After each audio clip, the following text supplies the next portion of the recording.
আমাদের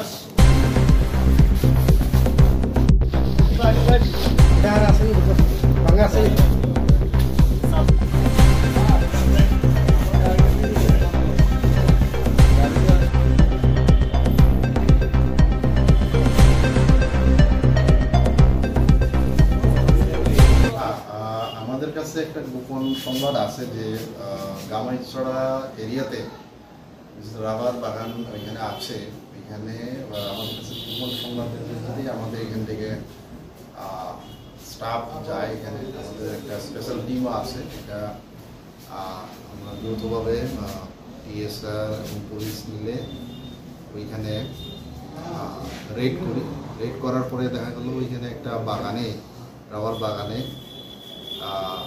আমরা প্রায় এখন 720 কেজি আমরা ড্রাই গাঁজা আমরা রিকভার সিজ করে নিয়ে আসি। কাউকে স্যার অ্যারেস্ট করা হয়েছে কি না? এখন এটাতে কোনো লোক পাওয়া যায়নি, কারণ ওইটাতে একটা অ্যাবান্ডন জায়গাতে ছিল। এখন আমরা এটা তদন্ত করে দেখবো এটা কে বা কারা এখানে রেখেছে। এখন এই ধরনের অভিযান কি স্যার আগামী দিনে থাকবে? আরও থাকবে। আমাদের অভিযান তো চলছেই প্রত্যেক দিন।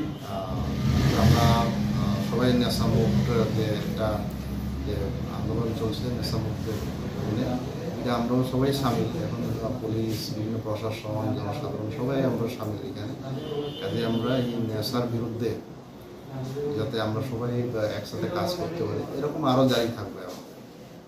এইসব কাজে যারা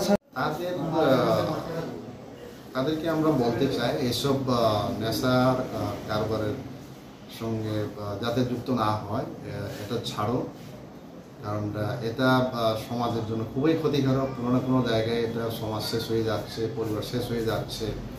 আর কাজেই আমি তাদেরকে এটাই সতর্ক করতে চাই যাতে তারা ইমিডিয়েটলি এইসব কাজ থেকে বিরত থাকে। আদারওয়াইজ কিন্তু আমরা যেখানেই পাই আমরা আইনত ব্যবস্থা নেব।